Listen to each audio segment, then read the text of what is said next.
The biggest debt I have outside of active accounts is for my Jetta. I had the Jetta for about a year and a half before it became undrivable due to a blown engine. I wasn't exactly sold a lemon. I trusted mechanics that I should not have trusted and was driving the vehicle when I should not have been driving the vehicle because they made me think that an issue was resolved that was definitely not resolved. It was just a very sordid, extremely stressful situation. And it made me very desperate. And once that vehicle became undrivable, I'm having to rely on rides and rentals.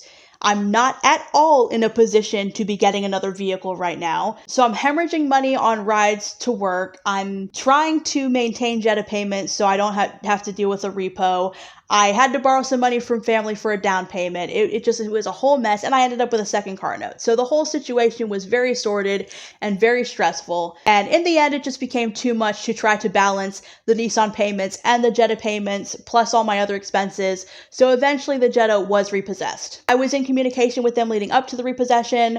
They were aware of what the situation was. And by the time it even got close to being repossessed, I was already in my Nissan. So transportation-wise, it did not hurt me to have to deal with the repossession. But I needed a break from even thinking about the Jetta, and they started sending me these things in the mail, basically giving me offers to pay it off. So I owed about $13,000. They were only able to sell the vehicle for $1,000, which is no surprise. Outside of the blown engine, it was in decent condition. But it's just that $16,000 bill is a pretty big deal. Honestly, the Jetta situation truly does break my heart because it is truly the only car that I picked out solely because I want. Like, I worked to be able to get that car. I really did. And I absolutely loved that car. So I still certainly wish that had wished out. I don't hate the car I have now, but I definitely wish that I did not have to replace what I had before. So anyways, I had enough of a break. I finally started looking at these offers. So about $12,000 is what I owe. I think the offer to completely pay off the account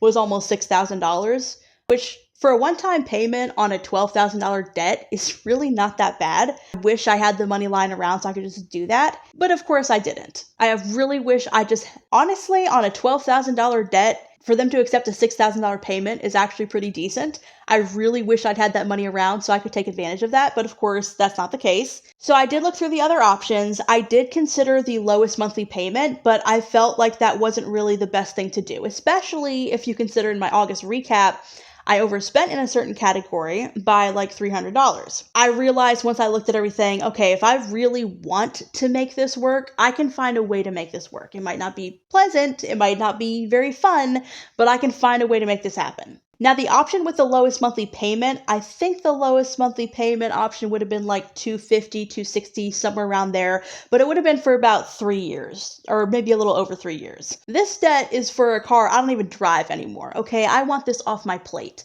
I couldn't quite do the payment plan that was like a year and a half or whatever, so I went with a 2-year plan, $313 a month. Now, don't get me wrong. An additional $313 a month is nothing to sneeze at for me. I don't know what your situation is, but that's no small amount. But if I am careful with my money, I can make it happen. I can make it work. I can find a way to do this. So there are a few things I'm looking at to try to prepare for this time. So first of all, there were a few purchases that I planned to take care of in September and October.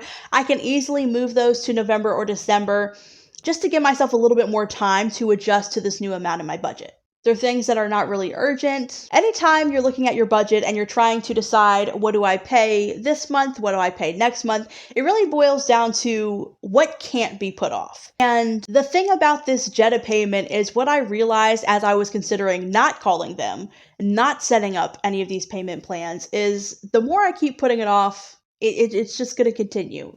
The pattern's good. I really considered, even this last time when I opened their letter, going, I don't want any of these payment plans. I don't want to deal with this. It is what it is. Well, first of all, I want to qualify to buy a house within the next 4 to 5 years. So I definitely need that off of my credit. But second of all, I have to make a choice that I'm going to prioritize taking care of debt. And so it's very easy for me to just sit here and go, there's always next month. There's always a few months from now, maybe sometime next year where I can get this set up so we can start knocking it out. The pattern is going to continue until you make a choice to break it. And this is just not something I want hanging over my head. This is not something I want to worry about. So I am going to pay off this Jetta within 2 years. Honestly, if I can come into a chunk of money or budget a little differently so I can figure out a way to pay it down sooner than that, I will absolutely do that. but this is not going to be on my plate for longer than 2 years. Also, I finally canceled my Amazon subscription, so if nothing else, that's another $16 a month that I have to play with. And lastly, I'm also trying to address another issue that I've struggled with for a long time. I have a terrible relationship with food, so the food budget category is just always a mess. Now, I will save most of the details for another video, but essentially a couple of years ago, I tried to go on a journey of improving my diet to improve my health. And to say the least, it did not go well. I didn't get the results I wanted, but also it started having a really poor impact on my body. I was constantly crashing. I had no energy. I was just miserable. And I felt so angry that I was trying to do the right thing for myself and it just wasn't working out. So I tried a few different things and I just got frustrated. And I eventually gave up. And while there are a lot of other reasons I don't like cooking at home, it just became this thing with whenever I cooked at home, anything I picked up, I had this complex about it. I felt shame about it. I judged myself for it. Is this something you're supposed to be eating? Is it something you're not supposed to be eating?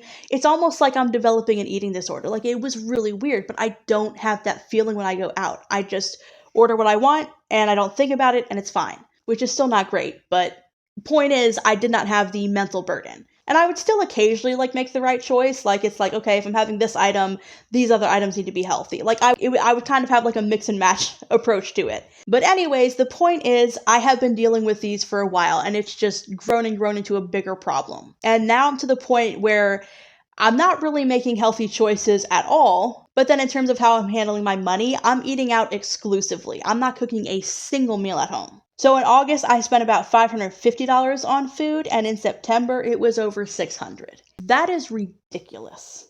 That is insane for a single person. It'd be one thing if I was if I had a husband and a kid, right? Like, that might be a more reasonable amount, whether it's eating out food or not. But for one person to be spending that much on food is insane. And seeing those numbers and talking about it on camera, that really was the moment where I was like, okay, this is not going to just solve itself. I have got to tackle this head on. There's no reason for me to spend that much money in a single month.